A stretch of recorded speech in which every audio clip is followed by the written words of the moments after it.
Bismillah, Assalamualaikum warahmatullahi wabarakatuh. Anak-anak, barakallahu fikum. Alhamdulillahi wa kafa. Wassalatu wassalamu ala nabiyil mustafa wa ala alihi wa sahbihi wa man saru ala nahjihi waqtafa. Allahumma arinal haqqa haqqa warzuqna ittiba'ah wa arinal batila batila warzuqna ijtinabah. Penjelasan surat Al-Baqarah. Pada pertemuan kali ini pada pelajaran 2 di halaman 10 tentang penjelasan singkat surat Al-Baqarah. Kemarin kita sudah membacanya ya. Sudah melihat terjemahannya juga tentang surat Al-Baqarah dari ayat 1 sampai ayat 30. Pada pertemuan kali ini kita akan belajar atau melihat secara singkat penjelasan surat Al-Baqarah.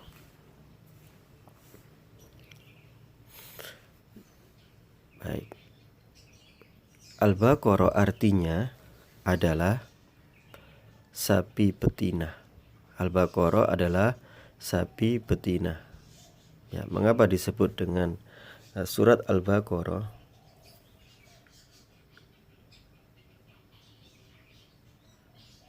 Nanti akan ada penjelasan tentang mengapa disebut dengan surat Al-Baqarah. Baik. Al-Baqarah memiliki jumlah ayat 286. Ya.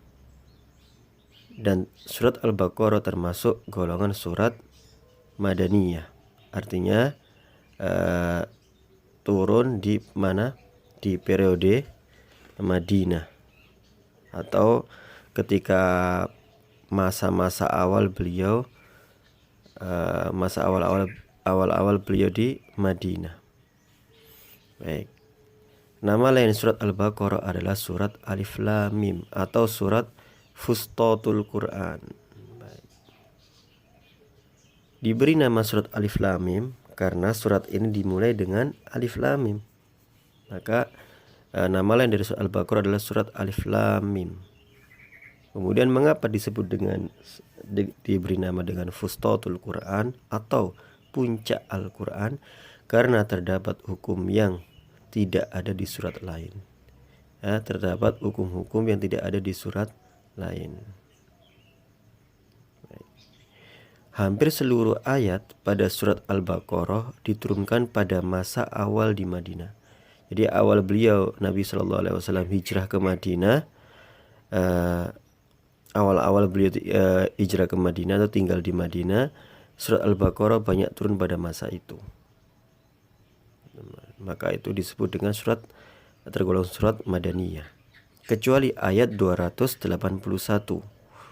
Ayat tersebut diturunkan di Mina, kota atau daerah dekat dengan Makkah. Itu adalah ayat yang turun pada saat Haji Wada atau hari-hari terakhir Rasulullah. Hari-hari beliau akan kembali kepada Allah Subhanahu wa taala. Asal mula penamaan Al-Baqarah. Mengapa kok si Al-Baqarah disebut dengan surat Al-Baqarah atau surat sapi betina? Dinamakan Al-Baqarah karena di dalamnya terdapat kisah penyembelihan sapi betina yang Allah perintahkan kepada Bani Israel. Namun pada kisah tersebut disebutkan tentang watak orang Yahudi yang ngeyel atau bandel tidak segera mentaati perintah Allah. Ya, di dalam surat Al-Baqarah terdapat beberapa ayat, 3 atau 4 ayat menceritakan tentang bagaimana sikap atau sifat wataknya orang-orang Yahudi yang ngeyel, yang tidak segera mentaati perintah Allah. Diminta untuk menyembelih sapi, tapi dia bulet atau ngeyel atau bandel tidak segera. Sehingga ini menjadi sebuah nama surat. Ini awal mengapa surat ini disebut dengan Al-Baqarah, karena menceritakan bagaimana sikapnya orang Yahudi yang sangat keterlaluan. Baik. Anak-anakku, barakallahu fikum, isi kandungan surat Al-Baqarah secara singkat. Yang pertama yaitu tentang keimanan. Keimanan apa? Berupa perjalanan dakwah Islam berhadapan dengan umat Islam, ahli kitab, yaitu Yahudi dan Nasrani, dan musyrikin. Ya, di dalam surat ini dijelaskan bagaimana perjalanan dakwah Islam ketika bersama dengan umat Islam, ketika dengan ahli kitab atau Yahudi dan Nasrani, dan bagaimana perjalanan dakwah menghadapi kaum musyrikin. Ya, ini bagaimana perjuangan Nabi Shallallahu Alaihi Wasallam mendakwakan Islam. Kemudian isi kandungan surat Al-Baqarah yang kedua adalah tentang hukum-hukum. Pertama, hukum perintah sholat, menunaikan zakat, hukum puasa, hukum haji dan umroh, hukum qisas. Hukum qisas itu hukum yang hukuman yang sama. Kalau dia membunuh orang lain maka dia harus dibunuh, dan seterusnya. Hal-hal halal dan haram, memberi nafkah di jalan Allah, hukum minuman keras dan judi, bergaul dengan anak yatim, larangan riba, hutang piutang, nafkah, wasiat, hukum sumpah, kewajiban menyampaikan amanah, sihir, hukum haid, hukum iddah, talak dan khulu', hukum larangan menikahi wanita musyrik, hukum perang, dan lain sebagainya. Baik, itu sangat banyak sekali hukum-hukum yang terkandung dalam surat Al-Baqarah. Oleh karena itu Al-Baqarah ini disebut dengan juga, ya tadi disebutkan dengan fustatul Quran, puncak Al-Quran, karena terdapat hampir banyak hukum-hukum pada surat ini. Baik. Isi kandungan surat Al-Baqarah yang ketiga adalah tentang kisah-kisah. Kisah-kisah siapa saja yang terdapat dalam kisah Al-Baqarah secara ringkas, yaitu kisah tentang Nabi Adam alaihissalam, yaitu awal-awal Nabi Adam diciptakan oleh Allah Subhanahu wa taala. Ya, kemudian kisah Nabi Ibrahim alaihissalam.